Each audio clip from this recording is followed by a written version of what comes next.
ఇటీవల రిలీజైన wife of అనిర్వేష్ cinema ఒక different కాన్సెప్ట్తో ప్రేక్షకుల ముందుకు వచ్చింది.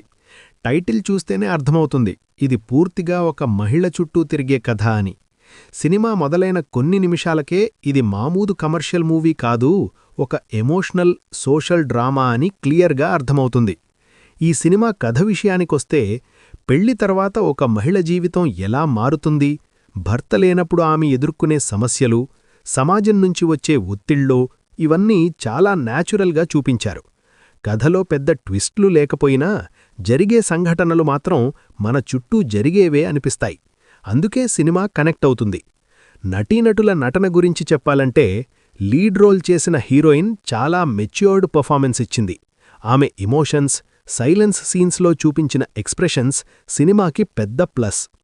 సపోర్టింగ్ క్యారెక్టర్స్ కూడా ఓవర్ యాక్టింగ్ లేకుండా తమ పాత్రలకు న్యాయం చేశారు. డైరెక్షన్ అండ్ స్క్రీన్ ప్లే విషయానికొస్తే, డైరెక్టర్ చాలా సింపుల్గా కథను చెప్పాలని ప్రయత్నించాడు. కొన్ని చోట్ల సినిమా స్లోగా అనిపించినా ఆ స్లోనెస్ కథకు అవసరమే అనిపిస్తుంది. ముఖ్యంగా సెకండ్ హాఫ్లో ఎమోషనల్ సీన్స్ బాగా వర్కవుతాయి.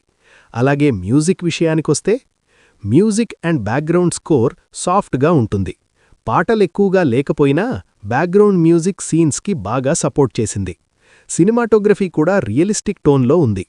మైనస్ పాయింట్స్ చెప్పాలంటే, కమర్షియల్ ఎలిమెంట్స్ ఆశించేవాళ్లకు ఈ సినిమా కొంచెం బోర్గా అనిపించవచ్చు. అలాగే కొన్ని సీన్స్ ఇంకా షార్ప్గా రాసుంటే బాగుండేదని అనిపిస్తుంది.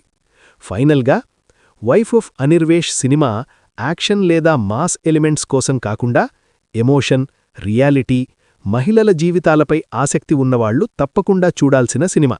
ఓసారి చూసి ఆలోచించాల్సిన కథ ఇది. నా వరకు నా రేటింగ్ 5 స్టార్స్కి 3.